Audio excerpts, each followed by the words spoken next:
Hi, hello, how are you? I am Mr. North and welcome to my Terraria showcase.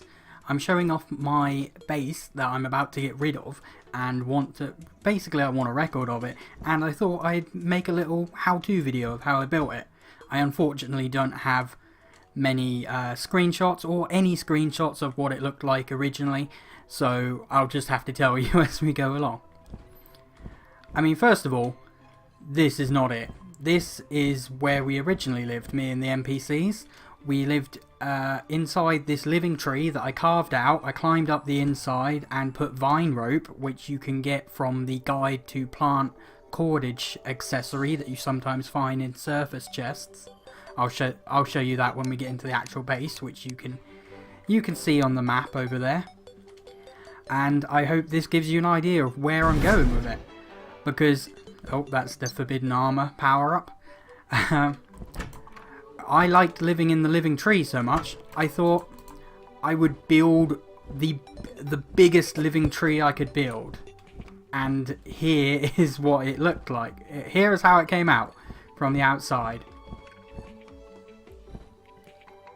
You can see I've got all sorts of NPCs living here. I've got the Truffle, who comes in via a teleporter. His own base is actually over here in a mushroom biome near my own. He has a teleporter set up so he will accidentally walk on it and teleport over to my base. Should I need him, he's right here all the time. You can see the base is absolutely covered in vine ropes, because when I originally designed this base, I had very little in the way of movement accessories, so I wanted to make sure I could get around it, or anyone that joined my game could get around it, no matter how many flight, balloon, or horseshoe accessories they had. The entrance to the base is designed with pressure plates and actuated living wood blocks, so it opens when you approach it, and only when a player approaches it. But it will not open for enemies or NPCs, so they cannot wander out. They also can't get back in if they fall off the edges, which has happened once or twice. And enemies can't walk in during a blood moon. There are spots in the base that they can get in, but on the ground floor they can't. However, I'm going to keep doing that. It's set to my up button. Mostly the NPCs are based a little higher up. The lowest are the stylist and the painter, who have their own rooms. Each NPC's room is tailored some way. Just there, see, they will fall off of their own accord. It's tailored some way so it sort of pertains to their interests. We have bathrooms. There's 2 bathrooms in the house, the giant tree house, and the bulk of the house begins here, about the halfway level. Well, about the halfway level of the main trunk. The trunk, like the living tree to the side, climbs all the way up with vine ropes and platforms. NPCs actually can make their way through the house using these staircase arrangements of platforms, which you can see here. I am moving around without jumping or anything, and the AI is actually smart enough to work out how to climb up with these ladders. I've seen the steampunker fall out of her base here. The pirate's room is here. He's wandered into the steampunker. I don't know how she's gotten up there. I have no idea how maybe she came out the side here and walked up into the Tavern Keep's room. But I've seen the steampunker fall out of her room into the tree garden where I cut wood and I replant the acorns. I have a chest of them right here. I've seen her fall out and then climb back up, taking the stairs. Well, I've just fallen into the painter's room, but she's smarter than I am. She's worked her way out. It has a plant garden where the dryad lives. She has clearly fallen. No, she's gone wandering. Since I've updated these staircases so there's less gaps in them, the NPCs are very capable of just wandering around the house, and I can't find them half the time. I think it's actually better to keep them in their own rooms so you can find them when you want. This is just a basic herb room where I keep a staff of regrowth on the wall so that I can get plants, get the seeds, and then just easily put it back. Ever since I put this plant garden together, I've had no problem keeping enough ingredients for alchemy, which I have an alchemy table here, and everything that you use to grow, or everything you use to make potions, is in this specific alchemy chest. Now this is the main bulk of the base, where individual levels should lead into different rooms. These were mainly the rooms the NPCs were living in when I first built the tree. And as you can see, the crafting room is over here, along with ingots and gems, ores and minerals, and treasured items. I initially didn't know what I was going to use this chest for. It's turned out to be a chest for mounts and pets, because I had nowhere else to put them. But again, you can see each room is individually tailored to specific NPC, well, what I imagine they'd like the dwarf has I can't remember what they're called. What are they called?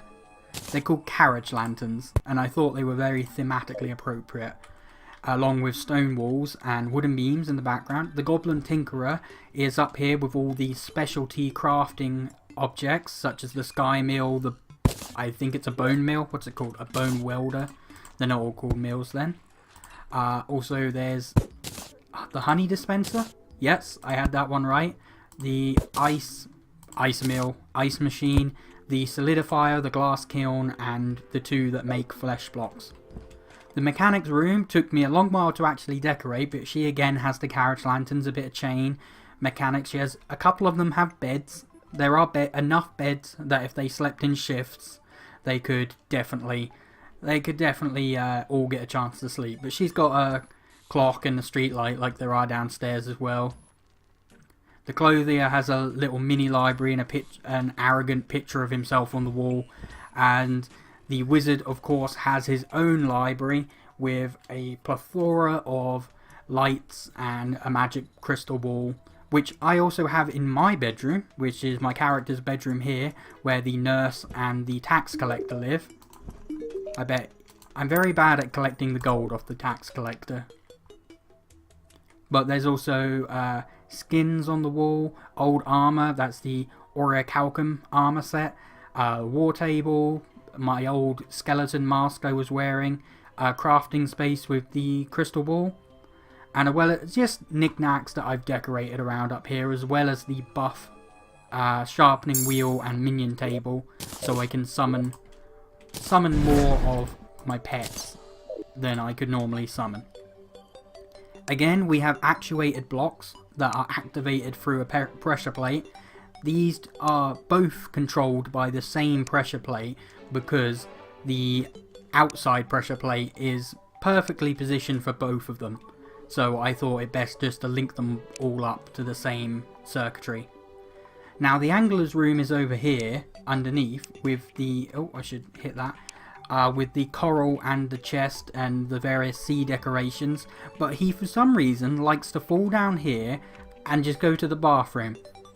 So in my own personal headcanon, he has IBS and he lives over there because he likes being close to the toilet. I have all my equipment categorized by melee, ranged, magic, and then miscellaneous and movement, tools and equipment, just various armor. These chests have been growing over time. And going up, there are still more rooms here. Going onto the roof, the witch doctor has his own little hut. And again, we saw the truffle at the start. And this is the most recent area built, this little overhang to stop it raining straight into my bedroom. For the most part, these NPCs are all living inside the tree. You can see I've used a living wood wand and a living wood leaf wand to place all the blocks and living looms. There are two of which in the base, one here and one located in the Dryad's room over here. I've used those to craft the backgrounds, except for this flower background which I bought off the Dryad herself. She sells that. A couple of the rooms are designed so they look like they've been built into the trees, such as the stylist's mahogany room here. The idea here is that they were actually just buildings built onto the tree which can support them.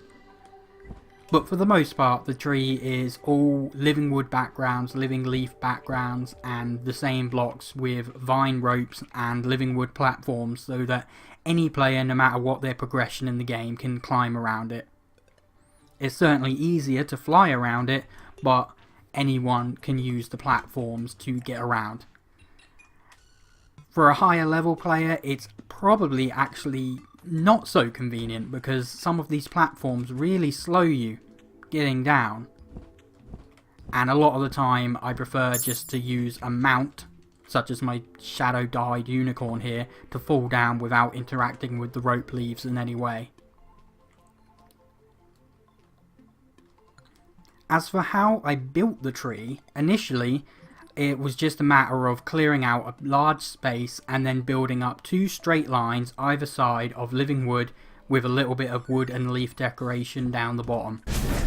This then expanded into putting rooms over on each side, although not all these rooms were initially here, many of them were built in later, and building out branches such as the tree branch over here, which later was turned into dirt, and the branch that the stylist's house is now on was originally just a blank space. But I built out following basically the pattern of the living tree beside it, using sticking out branches but mostly keeping a straight trunk. I didn't really know how high the tree was going to go when I started building it, but from the width of the trunk it was probably going to go pretty high straight away. The head, I just kind of got to the top around here, this level, and went out crazy with it, spreading out to the side with leaf blocks and the occasional smattering of the living wood block, which you have to be careful with because it will not mesh well with the leaf block unless placed correctly. Sometimes it just juts out and doesn't look appealing. I used a hammer to smooth out some of the edges, such as you can see here. It makes it easier to move up and down and also makes it look a great deal better. And basically it was very happenstance. I built it out as I needed to build it out. There wasn't a great deal of planning to it. If I needed a new room, I built it out. The most recent NPC room that was built was the Steampunkers and Pirates rooms, which are here, the Steampunkers room, and here respectively, although when I built the Pirates room I didn't know whether it was going to be for the Pirate or Cyborg. So yes, this is the tree hideout that I'm now getting rid of, and I'm probably going to gut it for all its chests and various trinkets and treasures that I've got stuck up on the wall. So it's not going to look the same in a couple of days, and I thought I'd make a video of it just for my own record and for anyone's interest who likes looking at these different Terraria builds. Hopefully this has inspired one of your own builds, and if you have your own builds that you're interested in sharing, leave them in the comments. I'm Mr. North, and thanks for watching. I'm Mr. North, and thanks for watching. If you enjoyed the video, tell me so by liking or commenting, and I'll put out more like it. Subscribe to the channel for more.